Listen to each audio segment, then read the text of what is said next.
Con il passaggio al Consiglio delle autonomie locali si è aperto ufficialmente l'iter in vista dell'approvazione della prossima legge finanziaria regionale 2025, che dovrebbe vedere la luce pochi giorni prima di Natale. Da quanto è emerso rispetto al 2024, la bilancia sorride con un più 91 milioni di euro di attivo che saranno spalmati nelle varie caselle riservate. L'assessore al bilancio, Barbara Zilli, non si è molto sbilanciata durante il suo intervento al CAL. Al termine della seduta si è passati alla votazione con voto unanime da parte di tutti i sindaci presenti. Sì, queste sono le risorse in più già sentite alle direzioni, siamo molto soddisfatti del voto unanime oggi qui al Consiglio delle Autonomie Locali, segno di come continuiamo a costruire la manovra finanziaria prima di tutto con un confronto con gli enti locali e in aggiunta anche continuando ad attuare quella visione della Regione che abbiamo nelle nostre corde, che abbiamo ricevuto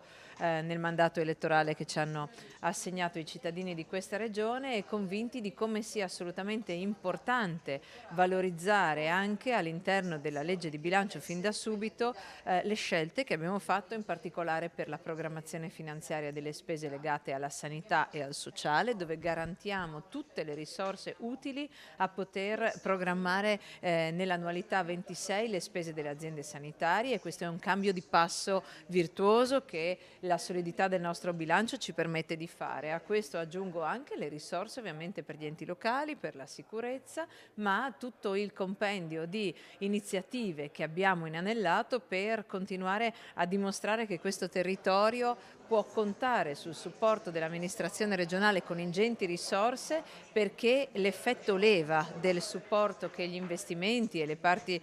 di parte corrente di risorse che diamo poi genera ulteriore volano per l'economia e per il benessere delle nostre famiglie.